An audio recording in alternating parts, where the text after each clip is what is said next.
Well, good morning, good afternoon, everyone. Welcome in from across the continent for another exciting episode with us here at Exploring by the Seat of Your Pants. If you're joining us for the first time today, we are all about bringing conservation, adventure, and science into classrooms around the world. And you're catching us in a very exciting day because we are entering into our 5th of 10 broadcasts in our epic Wild Hope series. If you've joined us throughout from January to now, you'll know that we've been featuring stories from the incredible Wild Hope TV series of programs. Now, this series is featuring the world's leading conservationists, some of the most hopeful, positive stories of saving habitats and species globally. We've got 5 more programs in this series. You can catch them all on our website link here, and there's so much more to explore and discover, all on our YouTube channel indefinitely as well. Today, I'm particularly excited because we are bringing in conservation icon, National Wildlife Federation California Regional Executive Director, author, TEDx speaker, and all-time advocate for wildlife, Beth Pratt. I've been wanting to have Beth on for a while, and I'm really thankful that Wild Hope has provided the opportunity to do just that. She is the creator of the Save LA Cougars campaign, and you know that she knows what she's talking about, but she has the office with the most books of anyone I've ever brought on a program in 7 years. So, Beth, it's such a pleasure having you today. Welcome to the program. I'm so excited to be here. Thanks for having me. Always fun to talk mountain lions.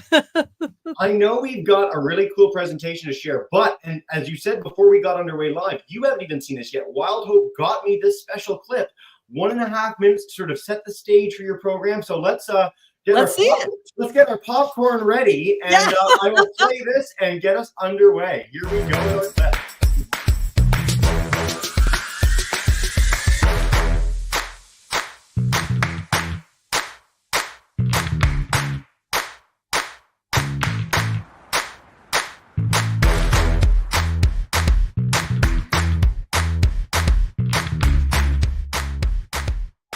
You cut off the Santa Monica Mountains from the entire rest of the world when the 101 went in. They are trapped in this island of habitat. The greatest challenge for mountain lions and other wildlife is the fragmentation of these natural areas.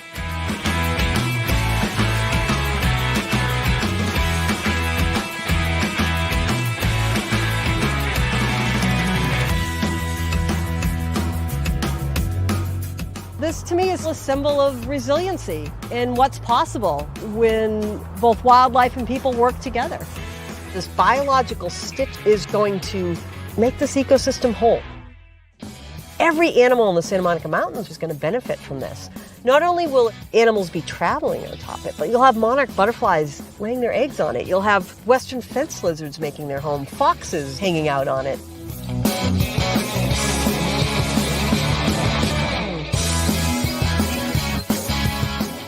The reason this project really captured people's imaginations is it's a hopeful one. This is one we're going to win.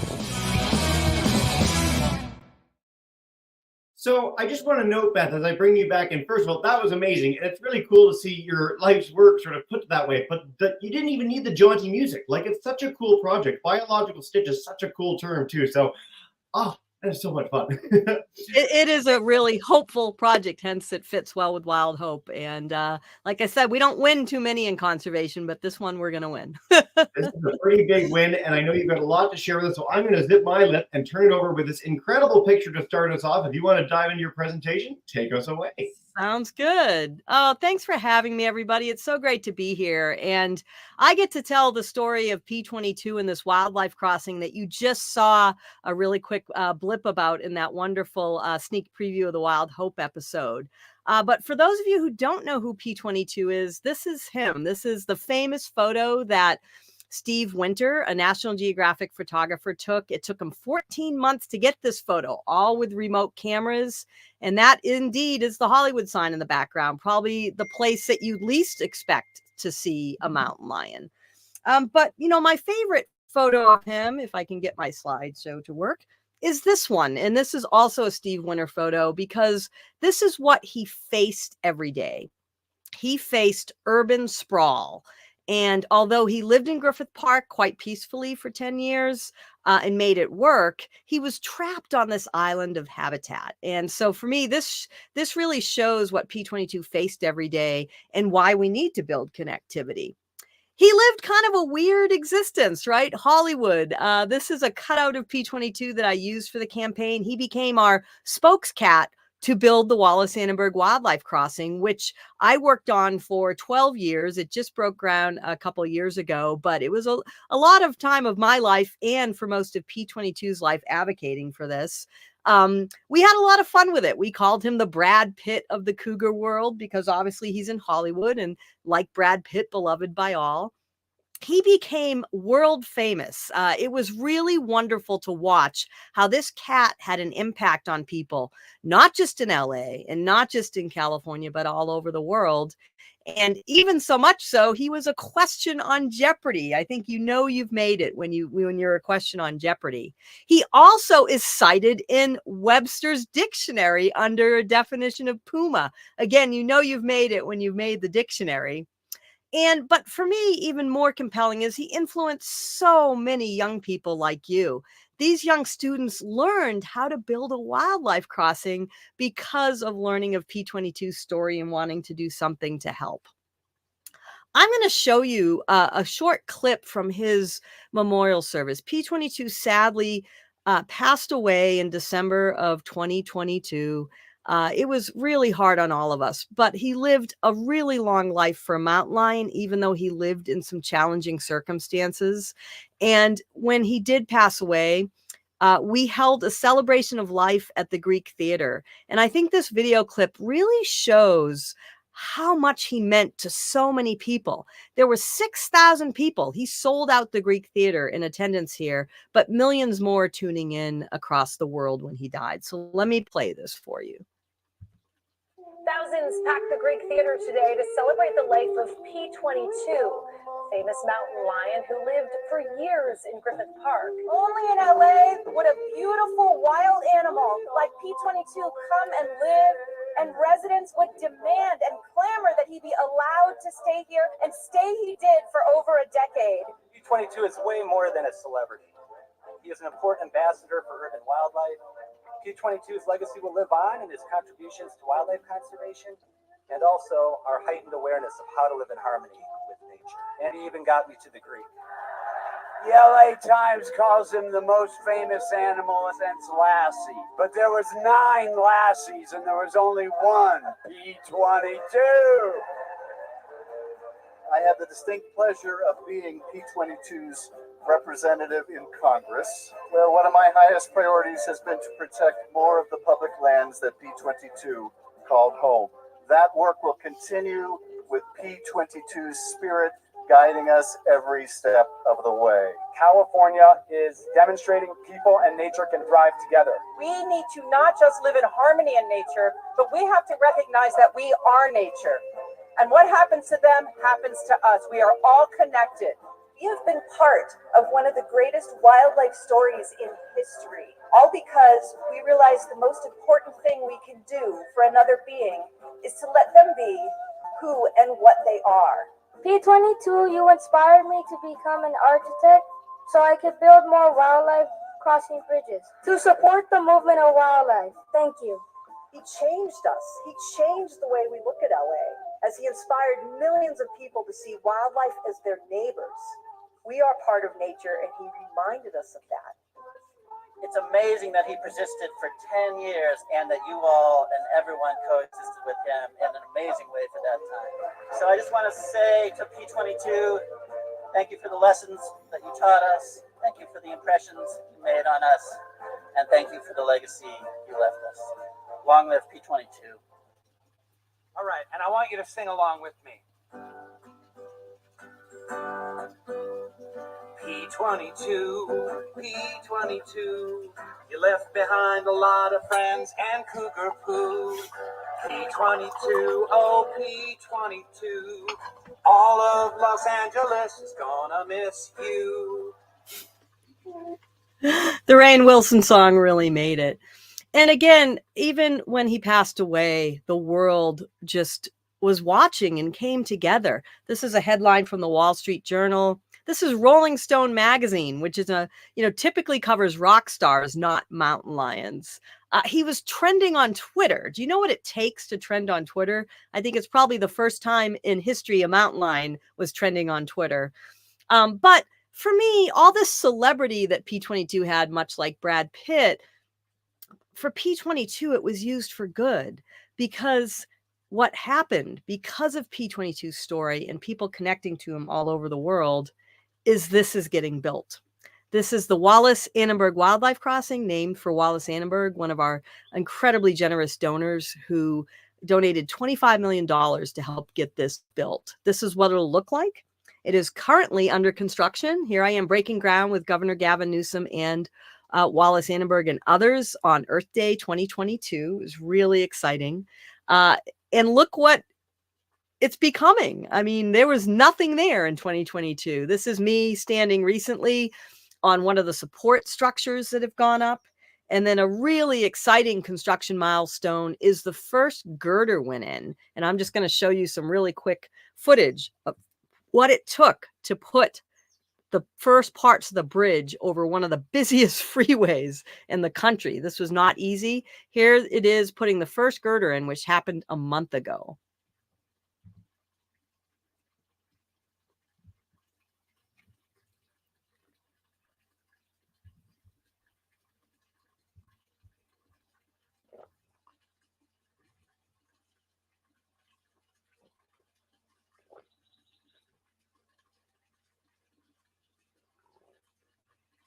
See, that's called Mr. Crane. It was a huge crane.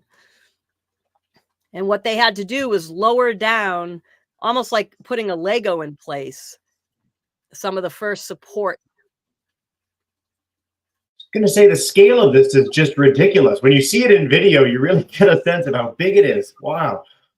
It's, you know, and even this can't do it justice. You saw the photo of me standing next to it, you know, being on the site and seeing the scale of these walls. So the support structures alone you're seeing there took 6,000 tons of concrete. And there's the first girder going in. That girder is 120 tons. So, you know, it's pretty impressive what we had to do. So here's what it's looking like now. So a month later, there's 82 girders. They are almost done. In fact, they may be done tomorrow with lowering in those 82 girders.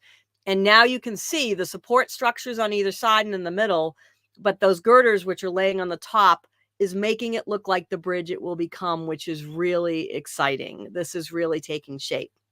And I have some breaking news to share with all of you. So what's even more interesting, this crossing is far from done. We still have a couple years left. It's a monumental project. You can see there's a road down there on the bottom. We have to put a structure over that as well. But we already had some wildlife using it last week.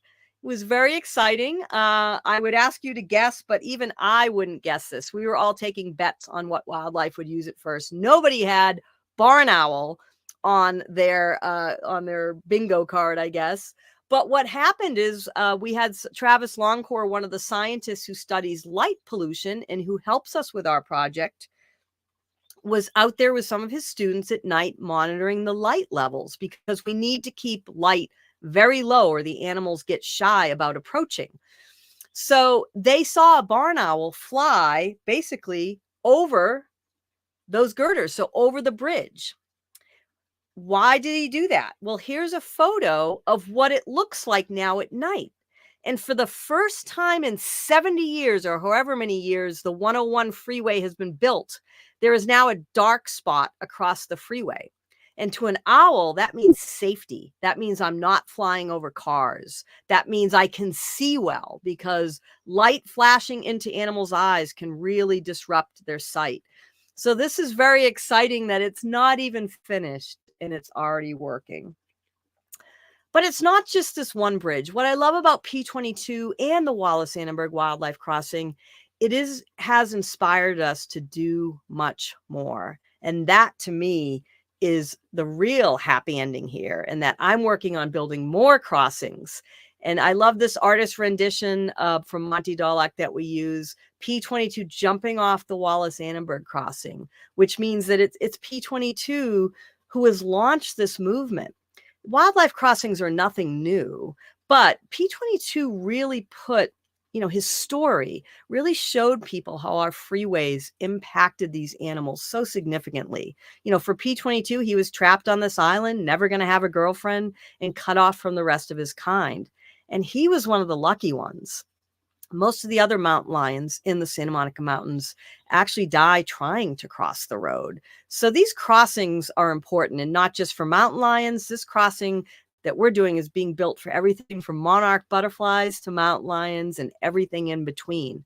But we need more. It's not just one. And so I love how P22 has sort of launched this movement.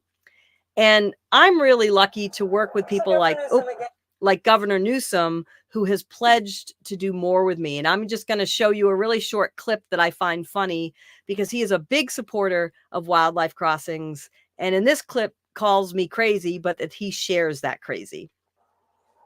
So Governor Newsom, again, I can't thank you enough. We would not have the Wallace and Gromit Wildlife Crossing without you. But what did capture your imagination when you learned about this? I mean, most people, when I told them about it, said we were crazy. Well, it never happened. I think it's because you kind of are crazy. Let's establish it's a compliment. No, not like you, but the idea. This was audacious. This made no traditional sense. Right. It broke all the rules. It was a scale and scope. It was just the audacity of it. And as a consequence of that, it immediately became obvious that this was going to excite people. This was going to enliven people. Have you gone small and just done a traditional crossing? Or as you described, I remember when we first got there, said, I even asked him, what about just a simple tunnel? He's like, oh, no, let me tell you what. That's why I'm like, wow, okay. Sorry you even brought that up. That was a terrible idea. But that was, I think, it was the nature of the audacity of the idea. So it's a pleasure to work with Governor Newsom, and he's put $150 million in the California budget so that we can build more crossings, and we're working on that.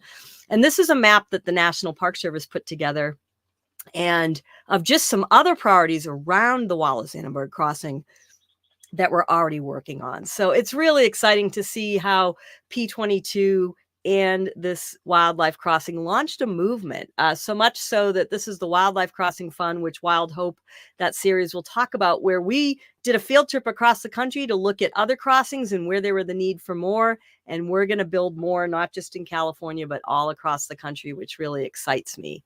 Let me skip through these. There's a great new book out if you're interested. Crossings, How Road Ecology is Shaping the Future of the Planet. And there's a whole chapter called Hotel California on this project in P22. So if you're interested in learning more, of course, the Wild Hope series will be out, but it's just such an excellent book. And I just want to thank everybody. I think I'll leave you with this thought. P22 was so beloved, and people loved him, but it wasn't just love. And I tell people, find the P22 in your community to inspire not just love, but action.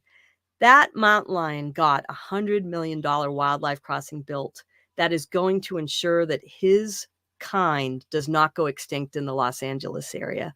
Not bad for a little cat, but any animal can do that in your area. So find your P22 and do some good for conservation. Thank you very much. Yeah. I get to have the great privilege of getting to have amazing conservationist scientists on all the time. This is one of the most inspiring stories, professional detached out the window I've ever heard. That celebration for P22, I'd never seen that footage before. That is it's literally and figuratively wild. It's unbelievable that was the impact. And the folks you got, honestly, I'm blown away. He crashed. The celebration was free. We made it free, but you still had to buy tickets through Ticketmaster. Like Taylor Swift, he crashed Ticketmaster. The demand was so high, Ticketmaster crashed. That is uproarious. And I love that you used a clue on Jeopardy as an example of absolutely making it. I couldn't agree more. That is marvelous. I want to note too, because you are way early in this, we have tons of time for Q&A. Crossings is a spectacular book.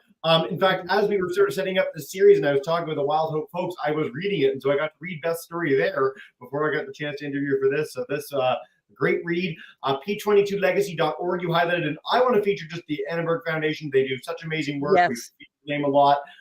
In fact, I might even lead in with that question. So I'm curious, this is a private philanthropy foundation. Can you speak a little bit to how that relationship came about and why it's so important to sort of get people involved in big projects like this? Absolutely. This project is done so many things differently. Now, wildlife crossings, as I said, are nothing new, but to get such a visionary monumental project built, we had to do a lot differently. And I'm sure people have design questions, just putting it. Nobody had ever done this in an urban area, but also the funding. Right now, unfortunately, state and federal budgets just do not have enough funding to build these crossings. And so we knew early on, okay, if we're going to get this done and within the time frame we needed, that's the other thing, that these mountain lions were running out of time. We didn't have 30 years to wait. They'd be gone. That we were going to have to bring in private funding. And over 6,000 people all over the world donated. And we just can't thank folks enough.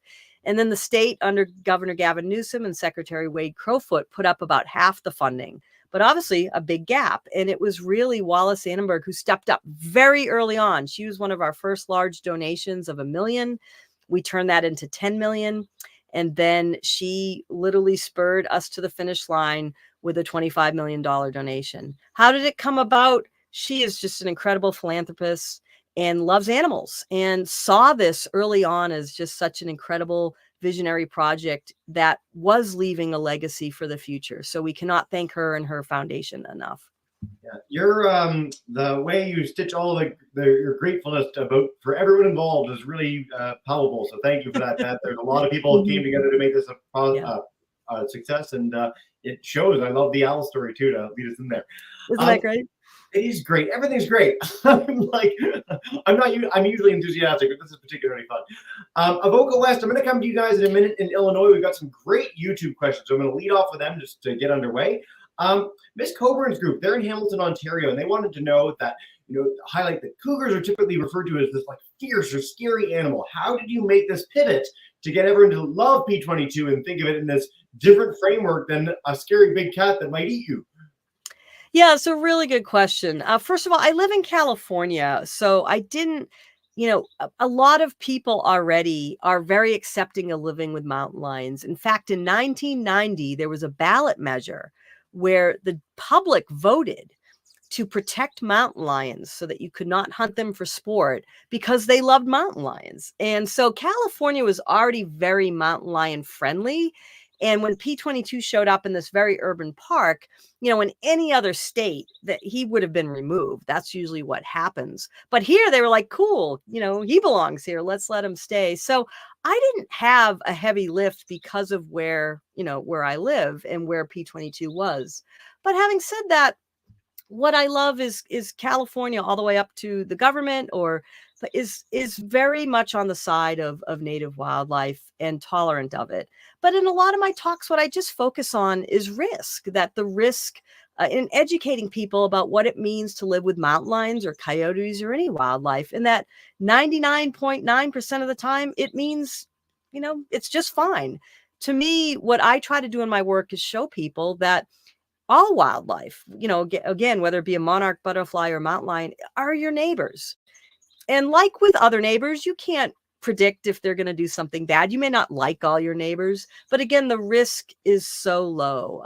Mountain lion attacks in California in the last 100 years with 40 million people, it has been about 24 attacks, which we never want to happen, but that risk is really low. You are more likely to have a problem or an injury with your stepladder. So I think asking people to put the risk in perspective and educating them about what it means to live among mountain lions and other wildlife has worked. And I hope, and I think other places are starting to realize that as well.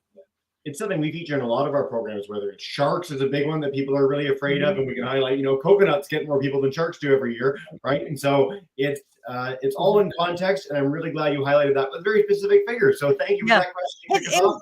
Can I also add, P22 himself was such a help. So here he was living under the Hollywood sign in the middle of LA. 10 million people visit Griffith Park a year. He is surrounded by celebrities and other people that live with him. He's walking through Universal Studios. He's walking in people's backyards. And for 10 years of his life, he coexisted peacefully. So I think he himself was the best ambassador to show that mountain lions, we can live among them peacefully. It can work. Yeah, the footage, I've seen some of the footage of sort of P22, other cougars in the LA area where you have them on like thermal cameras and there's people like 50 feet away and it wants nothing to do with you. It's not running out of the bush to attack. It's not like they're way away. You know, humans and animals can coexist. It's one of the big messages we feature in a lot of our programs. So absolutely. Answer that. We're gonna head to our Illinois crew, lunchtime crew of Oka West. Come on in and kick us off. Hey guys. Here we go.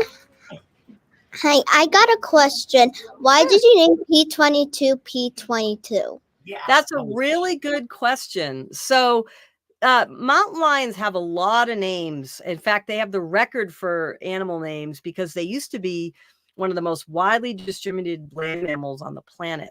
So mountain lion, panther, puma, cougar, catamount, I could go down the list, all the same name. But their scientific name, Puma concolor, is what the P stands for, puma. And then 22 means he is the 22nd cat that the National Park Service has tagged and tracked in their study. They're now up to over 100. Now, it's been an over 20-year study, so not all those cats are still with us. But he was the 22nd cat that they tracked. Interestingly enough, P1 was his dad. The first cat they collared in the study was P22's dad, which shows you these cats again are all interrelated in the area. Very, very cool. And by the way, I want to note for that specific student, you're always in. Every time we have Ms. Michael's class on, you're like the first one to ask questions. So way to go for being so curious every time. That's awesome. We're going to head to Ms. Cork's class. They want to know, I figured we were going to get this one. Why was this location chosen for the Animal Crossing? What's the deal? Yeah, that's another great question. So wildlife crossings, the number one thing you need to be successful is protected space on both sides. And you can't build a crossing and then drop the animal down in like a Target parking lot, right? You need protected space, and you don't want to build the crossing and then have somebody build a housing development a year later. So this was the one spot in the entire region on the 101 that had protected space on both sides. It narrowed it down to 1,600 feet. And as a result of that, the animals were already trying to cross here. And so in some respects, the animals themselves chose this location. It's all they had left. And that same National Park Service study, who tracks P22 and other cats, they had over 100,000 GPS points and counting, showing animals come up to this road in this location and turn around. I've stood there at 2 a.m. and I wouldn't do it. These animals are probably like, it is too busy. No way. This is one of the world's busiest freeways, 300 to 400,000 cars a day. So these animals aren't even trying. But this location, very purposely chosen by the animals, by the protected space. And we also had a group of wildlife crossing experts from around the world come out and evaluate it. They looked at the whole area in the 101 and unanimously agreed this is the only spot it can go to be effective. Yeah, what a fantastic answer. And by the way, I like that you highlighted the fact that we knew that animals used it first. So data collection, understanding what animals want to do is always the key to pretty much any conservation initiative in the world. And highlighting that in this specific context is really, really Science is important. The National Park Service study cannot say enough good stuff about. It was the first long-term study of urban mountain lions and other wildlife.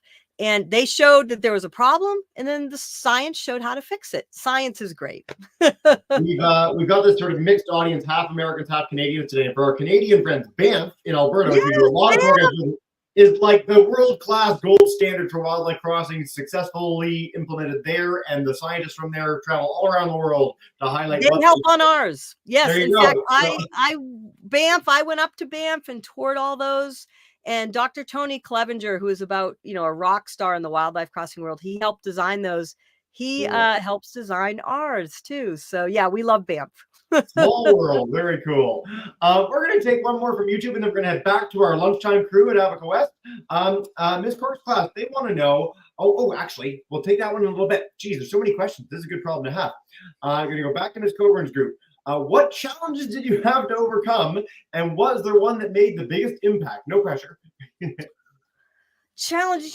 What I loved about this project, and I got involved in 2012 when P22 showed up. I actually wanted to just learn more about P22 and couldn't believe he was living in Griffith Park. I didn't believe it at first, but Jeff Sikich, the lead biologist, took me out. And when he described what P22 and other cats were facing with challenges, I was like, well, how can I help? And they're like, well, we need to build this wildlife crossing. And I remember thinking quite strongly at the time, well, we have to do this. I mean, we can't let these cats go extinct. But the challenge for this one was really, the land was protected. You didn't have to battle somebody over the land rights. Caltrans, who owns the freeway, wanted to do it. They just didn't have a budget. The will was there. It was just money. That has always been the biggest challenge and still is for any of these projects. For the most part, it comes down to money. So that was the biggest challenge and continues to be. I was not a fundraiser going into this, but quickly became one, or at least learned how to do it. So the challenge has always been money. And early on, I will say it was daunting to think about all that we had to raise. We started with zero, and the project is $100 million project. But how I overcame that was just, you can't give up. You can't think about, it's like I used to run marathons before my knees gave out. You can't think about crossing the finish line. You have to think about mile 1 and mile 2 and mile 3. If you keep thinking about it's 26 miles, you'll never keep going. And that was what, I think was my approach to overcome that challenge here. Okay, what do we have to do now? We need to raise this much to get to step 1. Okay, step 1's done. Step 2, what do we need? And then the rest carried us. So I think really money was the only challenge. And it for me, overcoming that was just keeping the goal in sight, but working on what we could do now. Perseverance plays a role in pretty much every conservation project, and the fact that you've run marathons is a testament to this. I've done one, and my knees gave out too, and I just gave up. Yeah. Oh dear. Beth, we're gonna head back to our live class lunchtime crew. Come on in, and Ms. Michael's class, and take us away. Hey guys. Okay, then back there. Come on up. Okay, hello, we have everybody.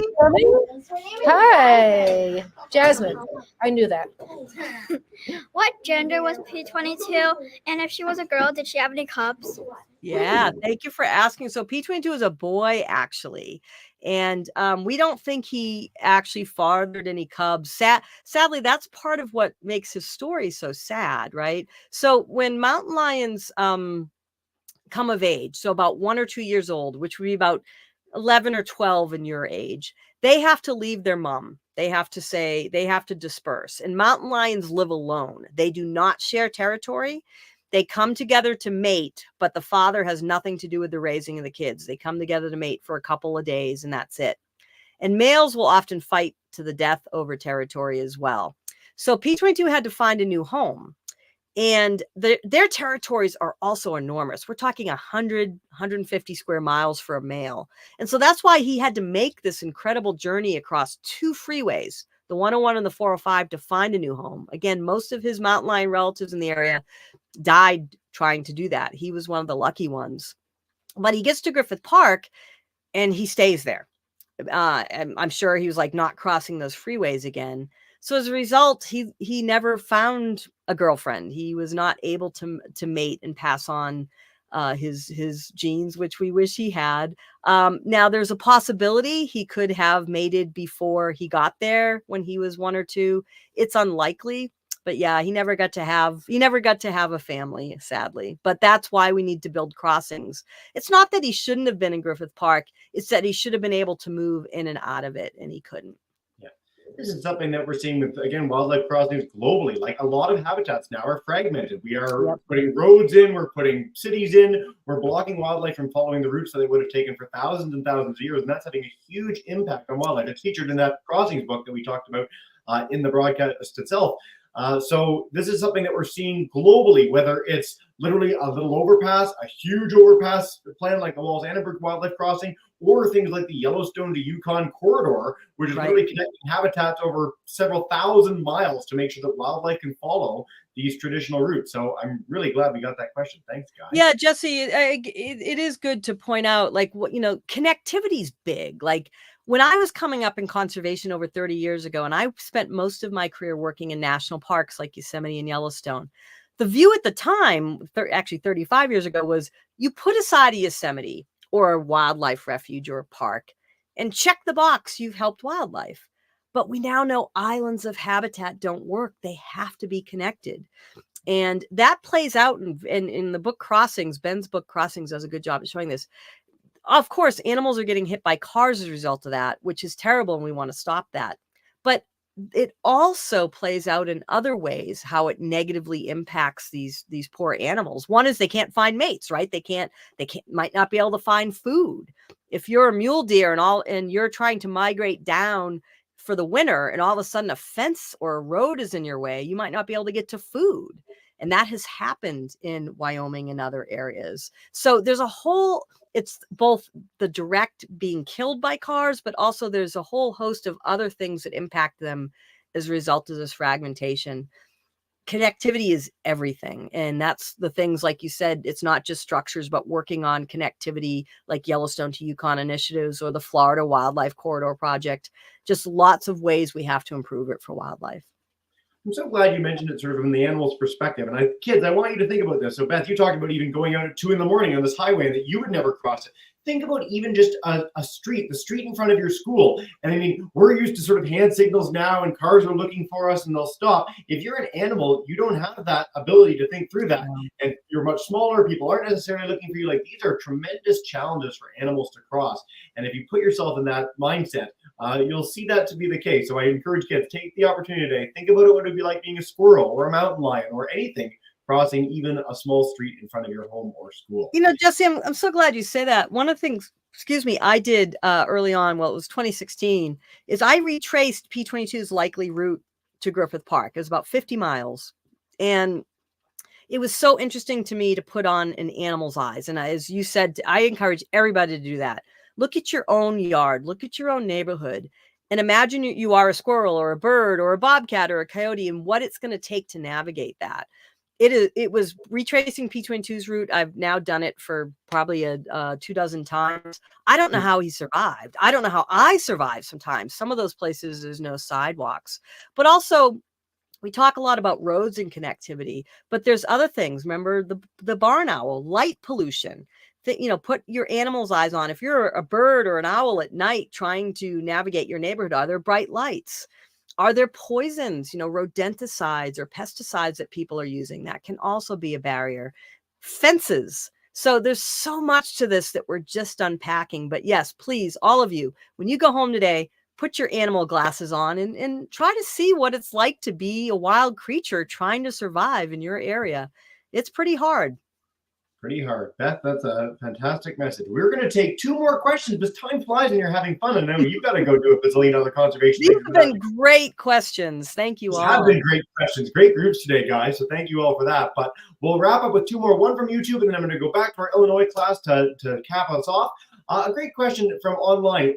If you have any suggestions for entering your field of study, you've got a school that's just about to go into college or high school. Is there anything that you'd recommend if they wanted to become you? Boy, that's a good question. I wish I could say when I was, going into college, I had it all figured out. I didn't. I'd say the one thing I did have figured out is I wanted to work to help wildlife and the environment. So I stayed true to that.